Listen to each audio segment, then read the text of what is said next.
အောက်တန်းကြတဲ့စိတ်နေသဘောထားရှိတဲ့ပုဂ္ဂိုလ်တွေကသူ့လိုအောက်တန်းကြပြီးတော့စိတ်နေသဘောထားရှိတဲ့ပုဂ္ဂိုလ်တွေနဲ့ပူးပေါင်းနေတယ်တခါစိတ်ဆန္ဒပြည့်မြတ်တဲ့ပုဂ္ဂိုလ်တွေကသူ့လိုပဲစိတ်ဆန္ဒပြည့်မြတ်တဲ့ပုဂ္ဂိုလ်တွေနဲ့ပဲပူးပေါင်းတယ်ဒီနှစ်ခုကဖြောင်းပြန်ပြန်ပြီးတော့ပူးပေါင်းလို့မရစိတ်ထားယုံညံ့တဲ့ပုဂ္ဂိုလ်တွေကစိတ်ထားယုံညံ့တဲ့ပုဂ္ဂိုလ်ချင်းပဲပေါင်းလို့ရတယ်စိတ်ထားမြင့်မြတ်တဲ့ပုဂ္ဂိုလ်တွေကစိတ်ထားမြင့်မြတ်တဲ့ပုဂ္ဂိုလ်အဲ့ဒါကိုမမလို့ပြောတဲ့အခါမှာမမစာပေထဲမှာ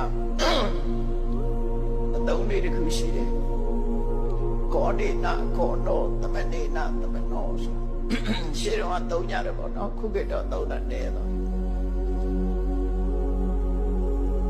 ဆိုတော့ဒီဘေက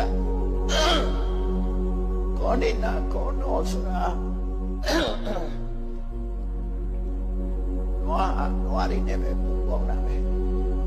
နွားကစိတ်နဲ့မပူပေါင်းဘူးနွားချင်းပဲပေါင်းစုံချင်းပူပေါင်းခြင်းအကြီးကနွားနဲ့ပဲပူပေါင်းသမနေနာသမနောယဟန်ကလည်းယဟန်နေနဲ့ပဲပူပေါင်းကောဒီနာကောတော့သမနေနာသမနောဆိုတာဝါဒနာတူရစိတ်ဆန္ဒတူရပူပေါင်းကြတယ်ဆိုတဲ့အဓိပ္ပာယ်ကိုသုံးတဲ့စကားလုံး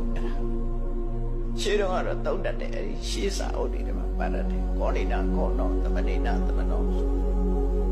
ပါဠိစာပေရရတဲ့အသုံးလေးတစ်ခုဆိုလိုတာကတော့စိတ်ကောင်းရှိတဲ့လူတွေကစိတ်ကောင်းရှိတဲ့လူတွေနဲ့ပေါင်းတယ်စိတ်ကောင်းမရှိတဲ့လူတွေကစိတ်ကောင်းမရှိတဲ့ပုဂ္ဂိုလ်